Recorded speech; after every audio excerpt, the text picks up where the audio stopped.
I mean, one would be foolish not to think that we have some financial issues at the moment, including Poland. The fact is that the market is going in a more qualitative directions. Good projects, meaning locations, pre-lease, serious developers, will never have any kind of problems to find financing. It's the more speculative one which are in a more difficult situation at the moment. Banks are still doing their job, financing projects. What they would do probably is some cherry picking, focusing on the best ones. And what they would do also is to syndicate their investments, meaning bringing 2 or 3 banks into the same project to lower the risk and to maximize the confidence in the project. But you can see, and maybe hear, some of the project going on in Warsaw. Librecht & Woods is doing a very nice project in Pasuni. They don't have problem with financing. I mean, first they can bring equity, and second, the project match all the required standards, so it works. This is not other countries. These are very specific ones, going through a very difficult time, and not for the same reasons. Basically, Spain has done too much in real estate too quick, and now they are in front of a lack of financing because there was too much speculative investments. There is an oversupply, and there is globally lack of confidence in the global economy. So at the moment, definitely, banks are not financing projects in Spain, but this is not because they don't want it. This is because there is no project to finance. The real estate market on new developments is just frozen. When it comes to Greece, it's more about the public finance, which were in trouble. So it does not affect it the same way. However, the real estate market was not so active on new developments. It's slowed down, of course, and banks are not financing many projects.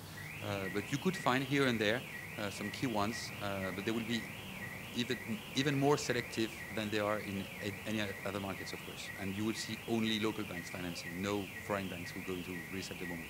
Their exposure is far too high. So we are not that much investors ourselves, because we don't do investment direct in Poland. But what we see is active investors. More and more active investors coming to us to find opportunities.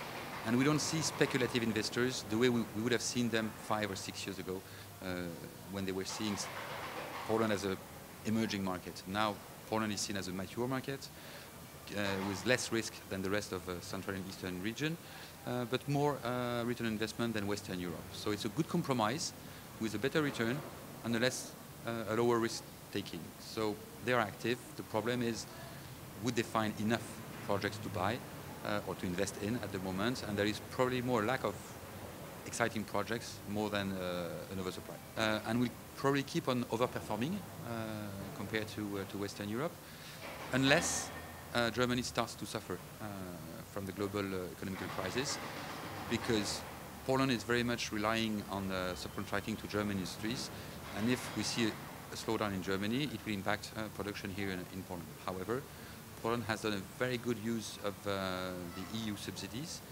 Poland is about to renegotiate the subsidies for the coming 5 years, 2013-2019. They will probably get still good support. If they keep on doing this intelligent, productive, useful investments in infrastructures, it will pull the market up. Probably not that fast than compared to the last 2 years, but definitely on a positive trend. Your highways, what can I say? What can I say? Yes, you are probably a little behind schedule if you compare to Germany, but even France is behind schedule compared to Germany, so there is no point there. I mean, it wouldn't be the appropriate comparison.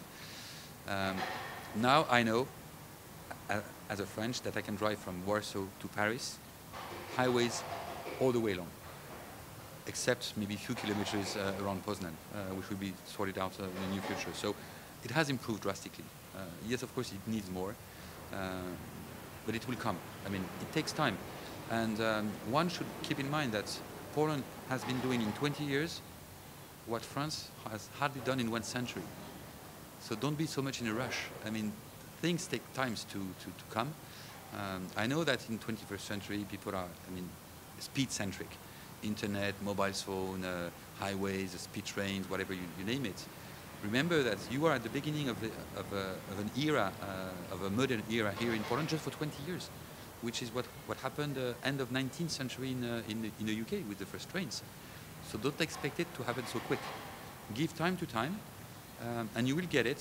And this is definitely things which will help the country to develop, but to develop softly and surely, and not overheating like you would have seen in Russia 2 years or 3 years ago, like you would have seen in Romania over the past years. They started to do things too quick.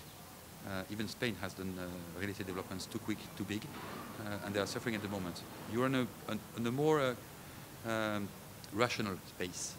Keep it. It's the best way to keep growing on a long pace.